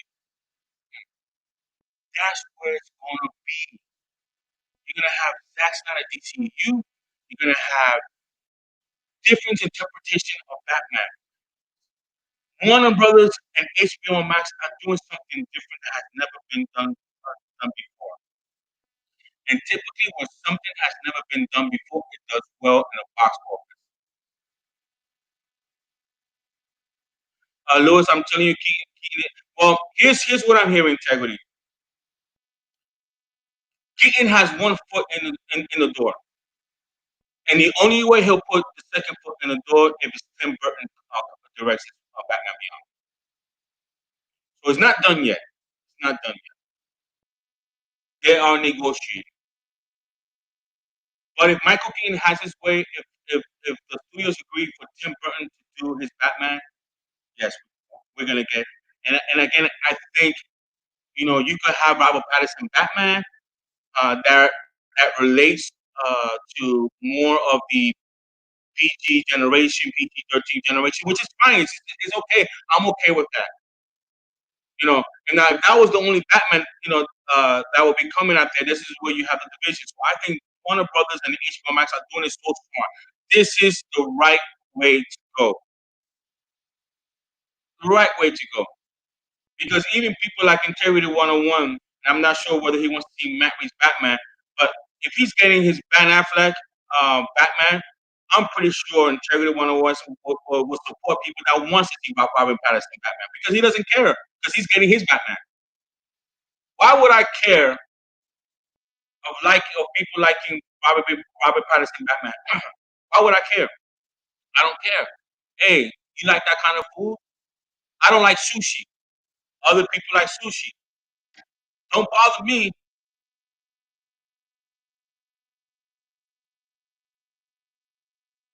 You get that from Lycast? Get what? Get what? The information? I never heard that show one time. I've never heard that show one time. And ever since we interacted publicly and DM, I blocked him. So I'm not sure what you're referring to, Coach B. Whether if I get the information or get the impression, I'm not sure. And it's just not dumb. There's other people that's out there. RPK, he's one that says that Michael Keaton is going to replace um, Ben Affleck Batman. Now, how does that make sense? How does Michael Keaton fit into DCEU? Why would Zack Snyder take a Batman that is not his to replace a Batman that he says is his Batman? It just doesn't draw me. Getting 3 Batman will make everybody happy. I agree, yes. Getting 3 Batman will make everybody happy. Integrity. Check this out. For the 1% that likes George Clooney, Batman. If they decide to make that kind of Batman, go ahead. More power to them. I don't care. I won't watch it. You like that? I actually like. Here's my three favorites. Number one is Ben Affleck because and to be honest, when he was first were cast, I had my doubts about Ben Affleck. I had my doubts about him. I really did, and he won me over. He is by far, it's not even close, the best comic accurate Batman. He is 6'4". He's big.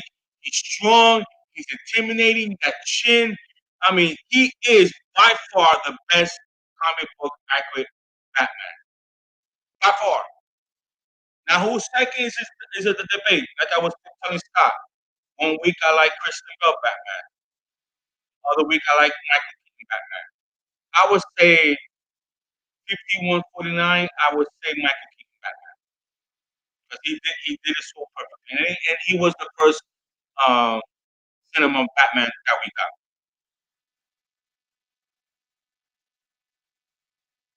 got. So again, for those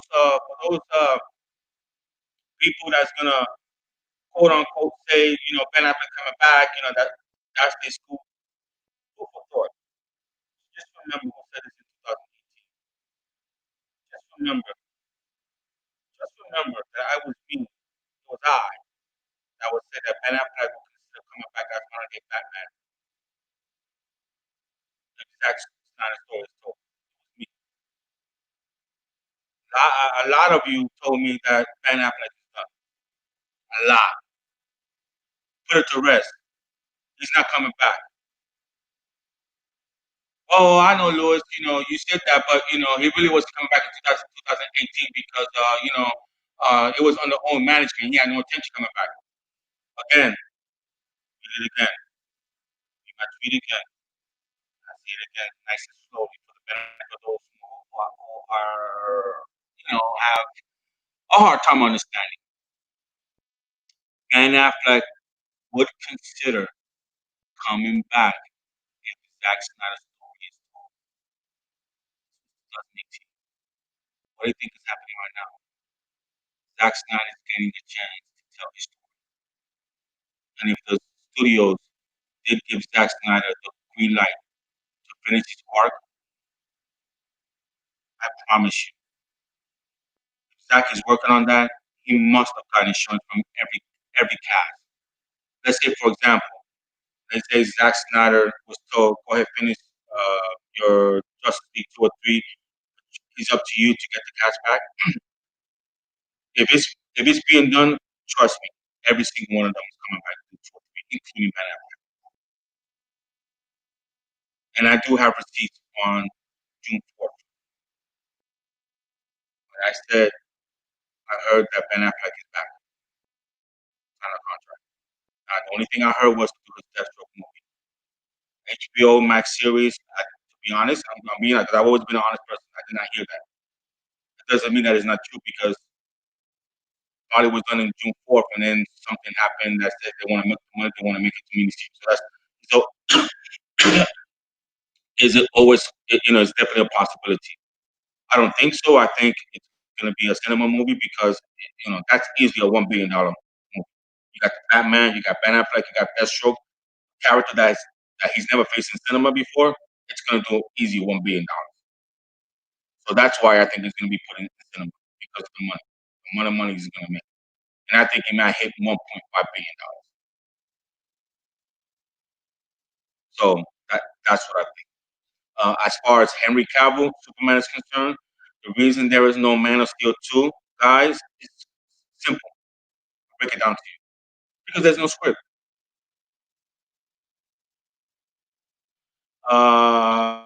Yes, on my tweet on Integrity about 3 weeks ago, I'll tell you what I heard. I heard that on I think it was June 1st or 2nd, I got wind that Ben Affleck is coming back to do his Batman vs. Deathstroke movie. But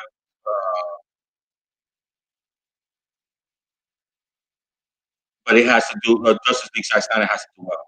Now, it's gonna do well. It's gonna do well. It's gonna do well. So we are gonna get a Ben Affleck, Batman vs. Deathstroke. So what capacity I don't know. Some saying cinema, some saying HBO Max series. I don't see with the potential money that they can make. Why would they put it? Why would they put it in HBO Max when they can make $1.5 billion in cinema? So I'm leaning towards that it's going to be because what I heard on June 1st, and I privately DM a couple of people that he was doing his Deathstroke versus Batman. As a matter of fact, the guy who plays Deathstroke, it was a clue. That single, Deathstroke, come on, man. Come on, man. You really think he will put out? You really think that actor will put that out there? Do you think he would put that out there if he wasn't sure? Come on, guys. You again. This is me using your noodle. Why would Joe? I forgot his last name. Joe. Why would Joe tweet Batman sign, Deathstroke sign? Why would he tweet that? You think he's gonna tweet that just for fun? No. He tweet that because he knows it's happening. The Batman versus Deathstroke is happening, guys. It's happening. It's happening. It's happening. It's gonna happen. It's gonna happen. It's going to happen. Mm.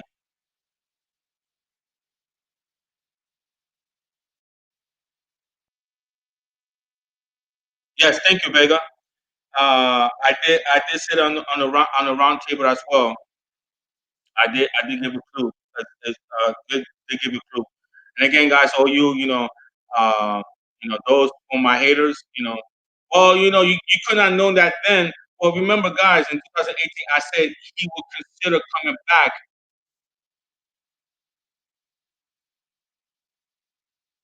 No, no, no. Integrity. I don't expect you to know that because you don't have Twitter. You don't have Twitter.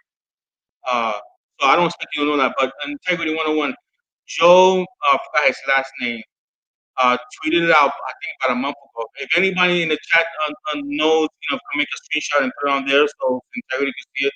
But he tweeted a picture of him and Ben Affleck, Batman, I think, and then the Batman sign and the Deathstroke sign. Thank you.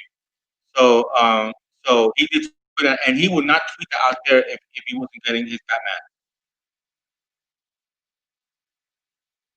So, guys, and as far as Wonder Woman 84, back in March, I tweeted that I was going to get moved towards the end of the year, beginning next year.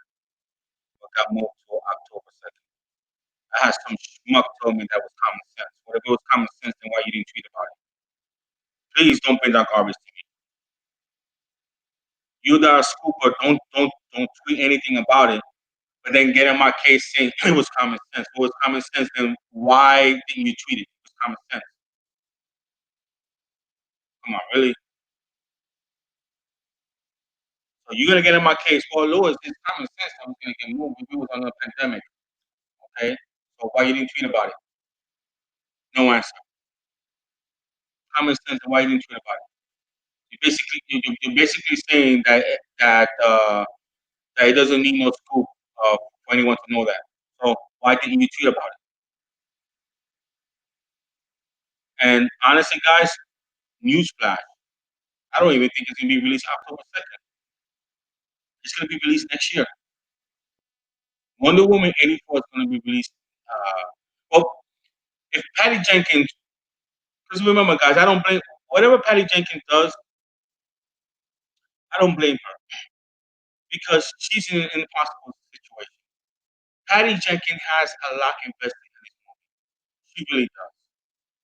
So if she moves in next year, I don't blame her. She has a lot invested in this.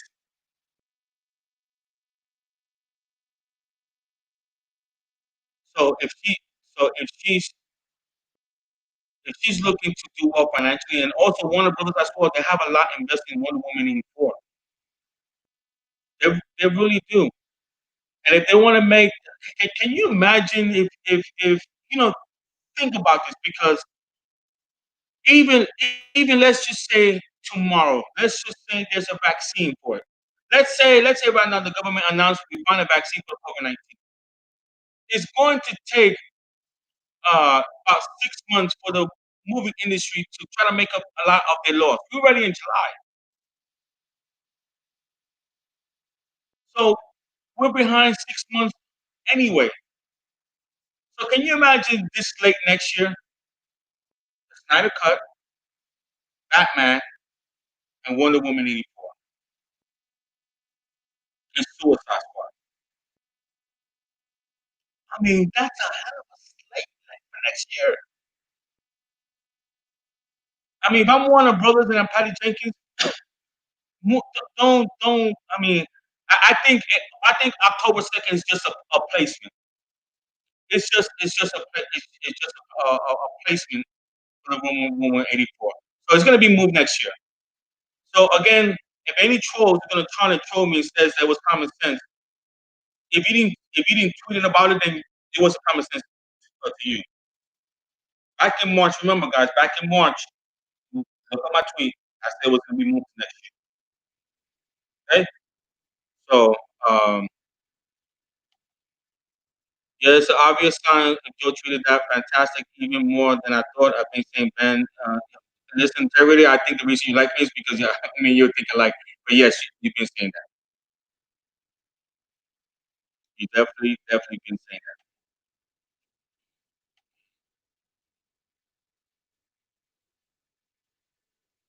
I agree.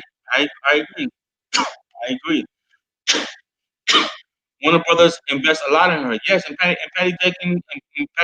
That's why I don't blame them because again, guys, it's just to me it makes common sense that even if the government announces the vaccine coming tomorrow for the COVID-19, it's going to take a good 6 months for the industry, the cinema industry, to get back on its feet. So why take a chance to be Warner Brothers? Why take a chance, Patty Jenkins? Why why take that chance? Most logical people, most people that understand how the business works, although we want to see a yes, they're not going to blame you if you move it to next year. They're not.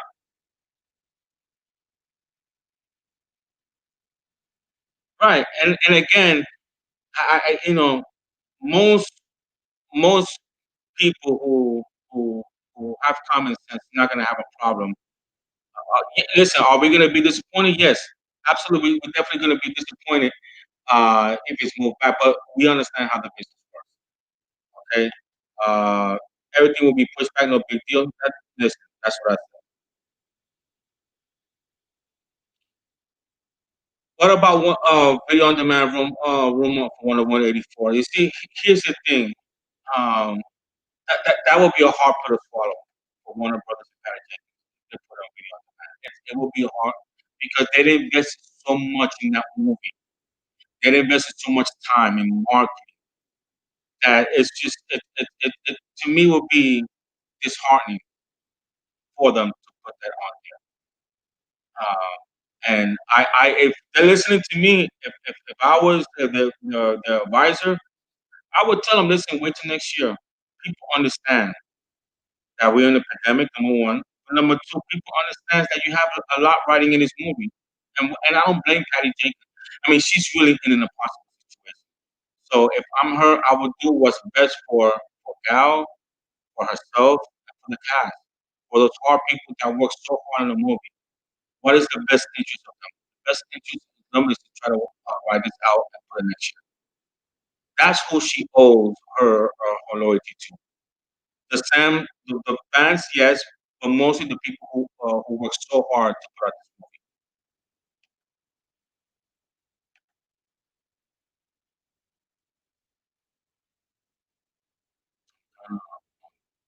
I don't know what you mean.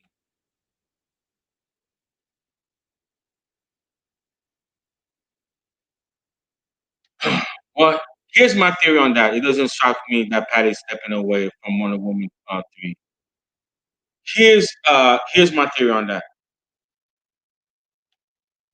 The only reason my theory is on that because you have Zack Snyder's Justice League coming out, okay? And you have other films around that. And if Zack Snyder is truly making Justice League 2 and 3, where are you gonna place Wonder Woman at? He's supposed to be placing it at the current situation, which would be Justice League 2 and 3. That's why she's saying that, guys. She's saying that because Zack Snyder Justice League, and if he's gonna direct or forget, okay, let's just say on the assumption he's gonna direct Justice League 2 or 3, or another director's gonna direct it. Where are you gonna place Wonder Woman? Wonder Woman, and you're gonna have Justice League 2 and 3. It's gonna be hard. It's gonna be hard. Well, guys, I'm going to wrap it up. I'm going on 2 hours. I made it through my cough. I gotta go. What time is it? It's about 2 o'clock. I gotta take my medication around 2:15. So